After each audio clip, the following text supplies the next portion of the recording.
Lista startowa pierwszego biegu na dystansie 400 metrów pań.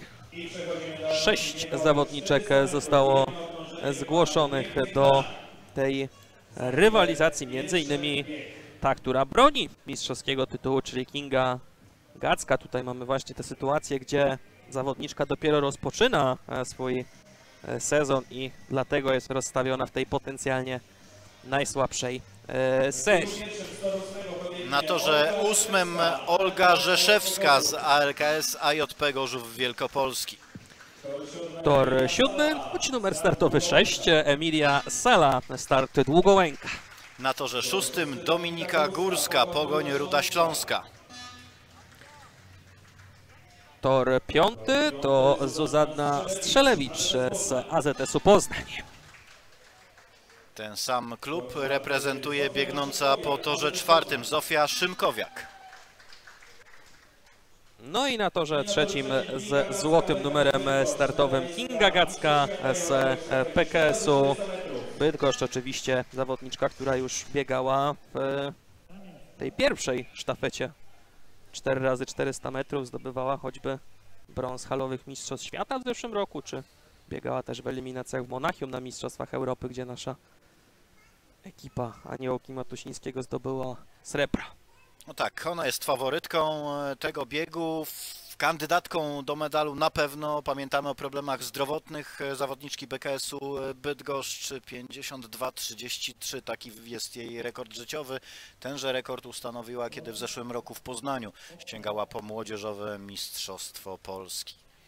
Olimpijka z Tokio była rezerwową w sztafecie 4x400, ani razu nie wystartowała, ale jak sama potem opowiadała, to doświadczenie olimpijskie jest bezcenne i liczymy, wierzymy w to, że na kolejnych igrzyskach, tych przyszłorocznych w Paryżu, Kinga Gacka będzie w gronie przynajmniej tych zawodniczek, które rozpatrywane będą do sztafety 4x400, bo jak doskonale wiemy, akurat na tym dystansie wśród kobiet sporo jest fantastycznych sportsmenek. Jej rekord życiowy najokazalszy, zgodnie z tymi wynikami, z jakimi do Włocławka przyjechały zawodniczki, to Kinga Gacka powinna tutaj w cuglach wygrać, no ale dość istotnym jest czynnikiem, najważniejszym, by w odpowiednio dobrym czasie przebiec, no bo po rozegraniu wszystkich 3 biegów na podstawie czasów zostanie zbudowana klasyfikacja końcowa i na tej podstawie przyznane zostaną medale. Rzeszewska tor 8, 7 Sala, 6 Górska, 5 Strzelewicz, 4 Szymkowiak, 3 Gacka wystartowały. Wydaje się, że Gacka już na pierwszym łuku dopędziła biegnącą bezpośrednio przed nią Zofię Szymkowiak. Te mistrzostwa Polski rozgrywane są w województwie kujawsko-pomorskim. Warto wspomnieć, że Urząd Marszałkowski tegoż województwa ma specjalny program stypendialny dla najzdolniejszych lekkoatletów.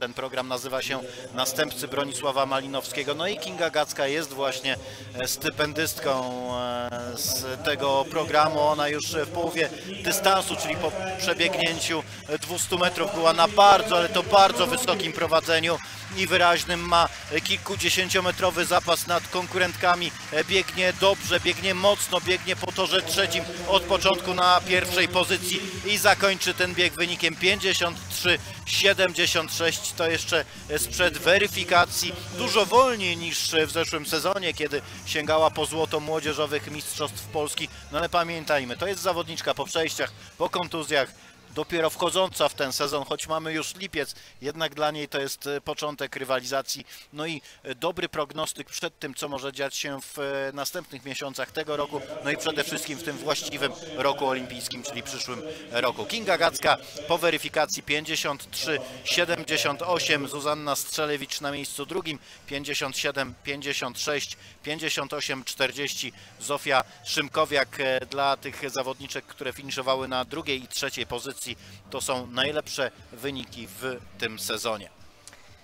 No i oczywiście do tych wyników będziemy porównywać to, jak sobie poradzą panie w 2 kolejnych biegach w tej drugiej serii. Jak już mówiliśmy, między innymi Kornelia Lesiewicz, która też wraca do tej optymalnej dyspozycji.